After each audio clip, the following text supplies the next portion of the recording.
So charge, okay. So charge is a property of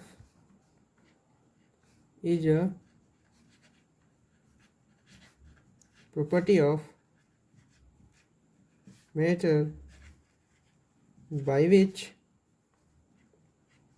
it experience a force in magnetic field, okay, in magnetic field. So basically charges develop कैसे होता है, तेरे पास दो bodies है ना, having 10 electron and 10 proton, okay, and second body जो है उसके पास 5 इलेक्ट्रॉन एंड 2 प्रोटॉन है।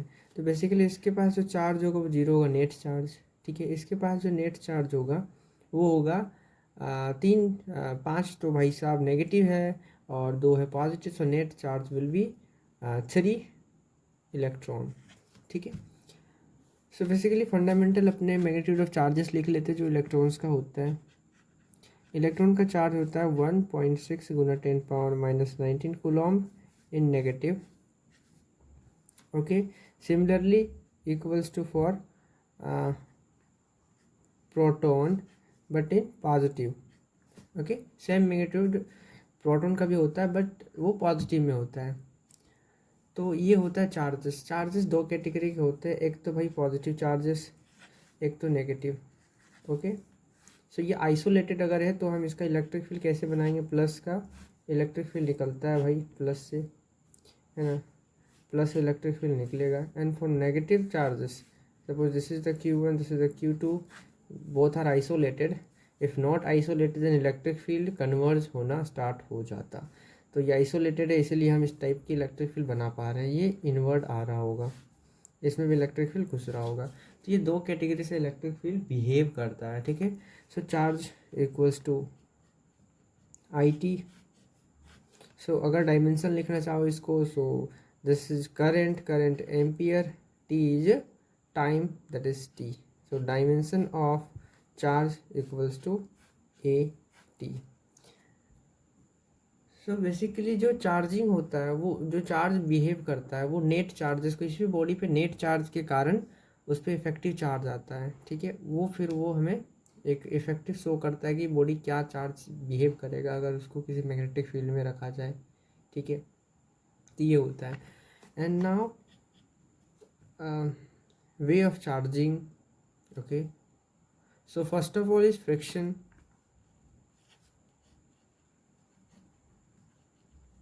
है ना। Second one is induction and third one is earthing. I'm going to just explain one by one.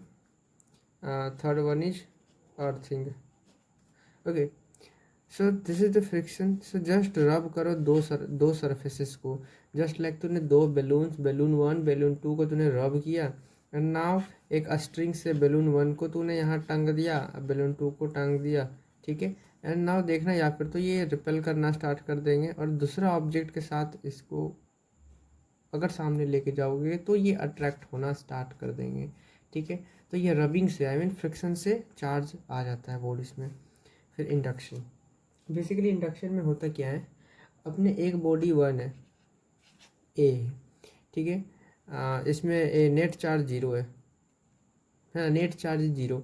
अपने दूसरा बॉडी लेके आए, इसमें इधर पॉजिटिवली चार्ज था, सो पॉजिटिवली चार्ज था तो obviously positive charges repel, because both having the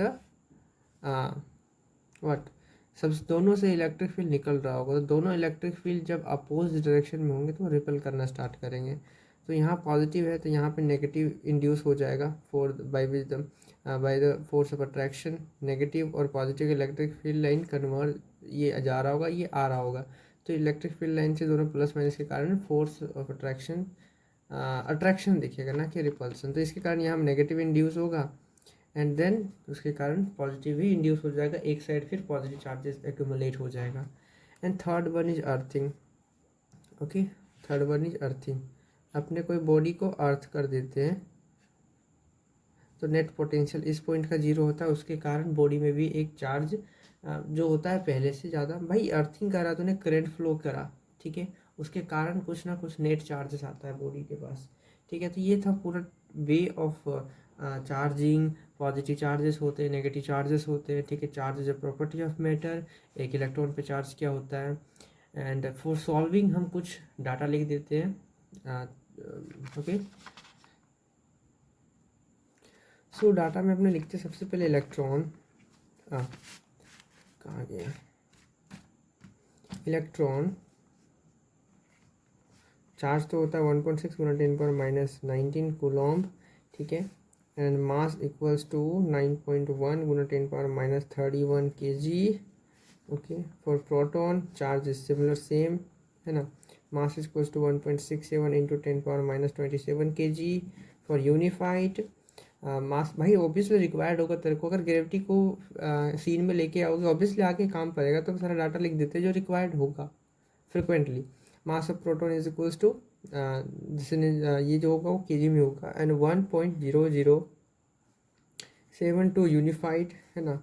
for neutron 1.0086 unified. अगर तुम केजी में लिखना चाहो तो केजी में mass of proton and mass of neutron are same in KG, but in unified different होता है, बस जान लो यार, ठीक है। बेसिकली केजी का ही यूज पड़ेगा, ओके। तो केजी का यूज पड़ेगा। एक important concept for charges is charge is a scalar quantity, ठीक है। इट इज इनवेरिएंट, इनवेरिएंट में मीन्स ये वेरी नहीं करेगा, जस्ट लाइक मास। अगर मास को तुम काफ़ी ज़्यादा स्पीड देते हो, ठीक है, सपोज ये एम नॉट का बॉडी है, इसे तूने वेलोसिटी भी दिया है ना, भी approaches to speed of light c, ठीक है। तो होता है क्या, बेसिकली एक जो इक्वेशन होता है ना, आई डोंट नो नाम क्या है इक्वेशन का, बट मास जो वेरी करता है, mass final equals to m naught by under root of 1 minus speed of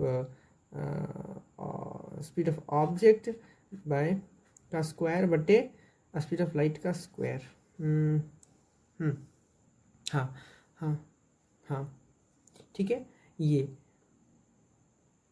तो देखो, जब ये होना स्टार्ट करता है, तो जब किसी भी तुम वेलोसिटी को स्पीड ऑफ लाइट की तरफ अप्रोच करोगे, तो ये वेलोसिटी सी अप्रोच करेगा, तो ये वेलोसिटी 1 अप्रोच करेगा, पूरा डिनोमिनेटर 0 का अप्रोच करेगा, तो ओवरऑल जो मास है वो काफ़ी बड़ा अमाउंट बनना स्टार्ट करेगा। तो हो क्या रहा है कि जब हम किसी भी मास को काफ़ी स्पीड से हम उसको वेलोसिटी दे रहे, तो वो मास वेरी करना स्टार्ट कर रहा है। But this is not for the charges होता है वो कांस्टेंट होता है, वो इनवेरिएंट होता है, वेरी नहीं करेगा। तूने भाई धमका दिया 180 का स्पीड में, और वो 5 कूलम था वो 55 कूलम हो गया, 6 कूलम था 69 कूलम हो गया, ऐसा नॉट मतलब पॉसिबल नहीं है, ठीक है। जिस तरह से कंसेप्ट है that is invariant, okay. So I think हम सारा का सारा जितना भी चार्जेस का बेसिक फंडामेंटल चीज़ें हम डिस्कस कर चुके हैं। नाउ अब स्टार्ट करते हैं हम अपने कूलॉम्स लॉ को, ओके। सो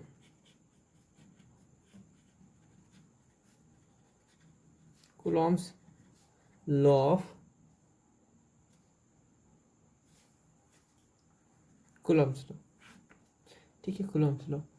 तो क्या पढ़ा जाए कूलॉम्स लॉ में, अपने कूलॉम्स लॉ का भी इंट्रोड्यूस करते हैं कि बेसिकली फोर्सेस काम क्या करेगा, क्या नहीं क्या नहीं। अपने इसके पीछे अच्छे कॉन्सेप्ट्स और अच्छे क्वेश्चन आगे डिस्कस करेंगे। ये लाइन ये इस वीडियो में बस अपने चार्जेस का बेसिक फंडामेंटल चीज़ है, डिस्चार्जिंग डिस्चार्जिंग फलकाना ढिमकाना और कूलॉम्स लॉ। कूलॉम्स लॉ होता है अब क्या है, बेसिकली फोर्स होता है जो चार्जेस का बीच में। भाई देखो, एक Q1 चार्ज है, ये भी पॉजिटिव ये भी पॉजिटिव, दोनों का दोनों पॉजिटिव।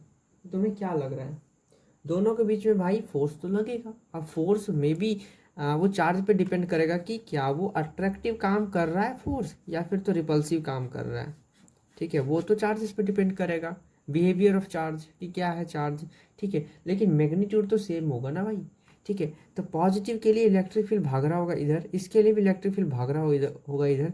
जब दोनों का इलेक्ट्रिक फील्ड भाग रहा होगा अपोजिट डायरेक्शन में, सब बीच में हो सकता है कि फोर्स 0 हो जाए, इलेक्ट्रिक फील्ड 0 हो जाए, ठीक है, बीच में, ठीक है। लेकिन दोनों चार्जेस के कारण जो नेट फोर्स एक्ट कर रहा होगा दोनों पे, है ना, वो कूलॉम्स लॉ बताता है। ठीक है। अपने जो भी नेट फील्ड का बारे बात करें यहाँ पे दोनों अगर सेम मैग्नीट्यूड क्यू चार्ज है, दोनों के कारण इस जगह पे इलेक्ट्रिक फील्ड जीरो होगा। उस जगह पे अगर कोई टेस्ट चार्ज रखा जाए तो उस पर नेट फोर्स जीरो एक्ट करेगा। वो हम पढ़ेंगे इलेक्ट्रिक फील्ड के कारण किसी दूसरे चार्ज पे किस पॉइंट पे क्या फोर्स एक्ट करेगा। लेकिन दोनों चार्जेस के कारण बेसिकली इनके बीच में क्या फोर्स क्या काम कर रहा है, that is given by Coulomb's law. So force equals to constant Q1 Q2 by distance between them का स्क्वायर, है ना। तो ये है Coulomb's law. So K equals to 1/4πε। Okay, so I am just going to cover all the dimension of this formula. So K equals to what, 9 into 10 to the power 9, यही होता है 9 into 10 to the power 9। और epsilon not having value 8.85 into 10 to the power minus 12। So force is ma, acceleration is lt minus 2 equals to constant भाई 4/ε having nothing dimension, कुछ dimension इच नहीं है, 1/ε मार लियो, ठीक है। Q1 Q2 चार्ज, Q1 charge is 80 is ampere, t is time, so a square t square. Okay, because Q1 Q2 भाई फोर्स लिख रहे हैं अपने, तो यहाँ भी Q1 चार्ज है, वहाँ भी Q2 चार्ज है, तो 80 का स्क्वायर हो जाएगा 2 टाइम्स, था ना। और नीचे r का square, that is l square. Epsilon जाएगा ऊपर, एप्सिलॉन इक्वल्स टू ये जाएगा ऊपर, ये जाएगा नीचे, ठीक है। ये m जाएगा नीचे, m जाएगा उधर, तो -1 हो जाएगा, m -1। l जाएगा नीचे, l³ हो जाएगा, l ऊपर कुछ नहीं है तो l के पावर -3 हो जाएगा। t जाएगा -2 ऊपर जाएगा तो +2 बन जाएगा, t to the power 4 a to the power 2। तो this is the dimension of epsilon naught, ठीक है। This is the dimension of epsilon naught. So epsilon naught vary करेगा डिफरेंट मीडियम्स में, जस्ट लाइक वाटर के लिए कुछ और होगा एप्सिलॉन नॉट, या फिर तो किसी मीडियम में इंट्रोड्यूस कर रहे तो उसका एप्सिलॉन नॉट कुछ और होगा, है ना। बेसिकली एप्सिलॉन नॉट होता है कि वो मीडियम का टेंडेंसी कि वो फोर्स ऑफ अट्रैक्शन को उतना टाइम्स कम कर देगा, ठीक है, उतना टाइम्स कम कर देगा। जस्ट लाइक डाइलेक्ट्रिक कांस्टेंट होता है ना, है ना, डाइलेक्ट्रिक कांस्टेंट होता है। इन केमिकल बॉन्डिंग तुम पढ़ते हो भाई साहब कि वाटर में किसी भी लेटिस को डाला जाता है, स्पेशली लेटिस को वाटर में, है ना, तो उसका फोर्स ऑफ अट्रैक्शन कितना टाइम्स घट जाता है, ठीक है। तो वहाँ पे हाइड्रेशन एनर्जी और लेटिस एनर्जी में हाइड्रेशन एनर्जी ज़्यादा होता है तो लेटिस जल्दी पिघल जाता है, बिकॉज उसका हाइड्रेशन एनर्जी ज़्यादा होता है as compare to the lattice energy. तो वही बात है कि हर एक मीडियम कुछ और हाइड्रेशन एनर्जी ऑफर करता है। इसी तरह यहाँ पे एप्सिलॉन नॉट होता है जो कि हर एक मीडियम कुछ और ऑफर करता है। ये एप्सिलॉन नॉट जो भी वैल्यू देगा वो उतना टाइम्स फोर्स पे इफेक्ट करेगा, ठीक है, उतना फोर्स पे इफेक्ट करेगा।